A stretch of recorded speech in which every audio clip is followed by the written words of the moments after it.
Hello guys, so for today's video po, ayan, mag-o-open po tayo ngayon ng parcel. Ayan, ito po yung in-order ko. So, tara, open po natin.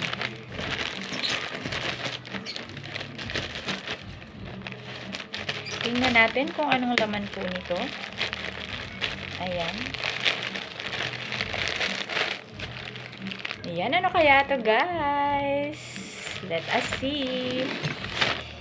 So, isa-isahin po natin.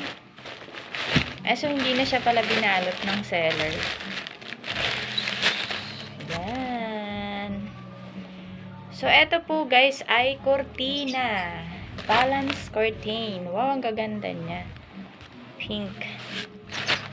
So, nag-order po ako ng dalawang Christmas curtain.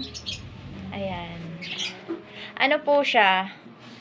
Ano bang sukat nito? Kalimutan ko.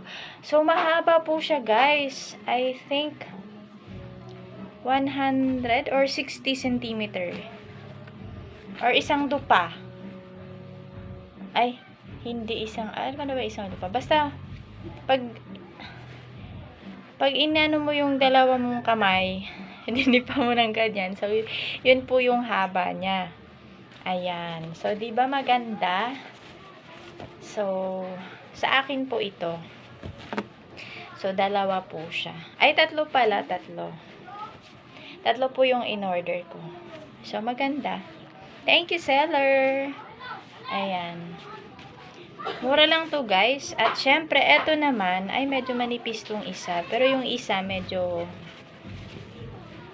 sakto lang. Kapal-kapal lang konti. So, eto manipis. Pero, ox na rin. So, ganun din yung haba niya. Isang ano ko. Ayan. Para naman po ito sa school ng aking anak na grade 6. Kasi, wala silang kortina. So, magdodonate tayo, guys. Ayan, ibibigay ko po ito. So, by Tuesday siguro ito mabibigay kay ma'am. So, 6 na piraso po. So, maganda. Ayan, magaganda siya, guys. Para ito sa bintana. Red. Diba? So, yun lamang po guys. So, maraming salamat po sa inyong panonood ng aking video. Don't forget pala to follow, like, and comment para naman ano ba tawag doon?